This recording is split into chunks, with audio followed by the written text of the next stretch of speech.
అవధూత దత్తపీఠ వ్యవస్థాపకులు గణపతి సచ్చిదానంద స్వామీజీ అమెరికాలో 50వ సంవత్సరం పర్యటనలో భాగంగా వేలాది మంది దత్త భక్తులతో కలిసి భగవద్గీత విశిష్టతను చాటి చెప్పారు. లోక కళ్యాణం, విశ్వశాంతిని ఆకాంక్షిస్తూ సామూహిక భగవద్గీత పారాయణ కార్యక్రమం నిర్వహించారు. టెక్సస్లోని అలెన్ నగరంలో జరిగిన ఈ కార్యక్రమంలో వసుదైక కుటుంబం భావనతో ప్రజలంతా జీవించాలని సూచించారు. భగవద్గీత ధర్మానికి శాశ్వతమైన స్వరం లాంటిది. ఆ స్వరం వింటేనే సమస్త పాపాలు పోతాయి.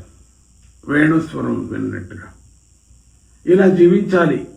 ఎలా జీవించాలి, ఎట్లా జీవించాలి, ఎట్లా బ్రతకాలి, ఎట్లా ఆలోచన చేయాలి, ఎలా సేవ చేయాలి, కష్టాలను ఎలా ఎదుర్కోవాలి, మనస్సును ఎలా ప్రశాంతంగా ఉంచుకోవాలి, ఇవన్నీ గీత మనకు నేర్పిస్తుంది. వసుదైవ కుటుంబకం అంటే ఈ ప్రపంచమంతా ఒకే కుటుంబం. అది ఒక నినాదం కాదు, అది జీవించే విధానం.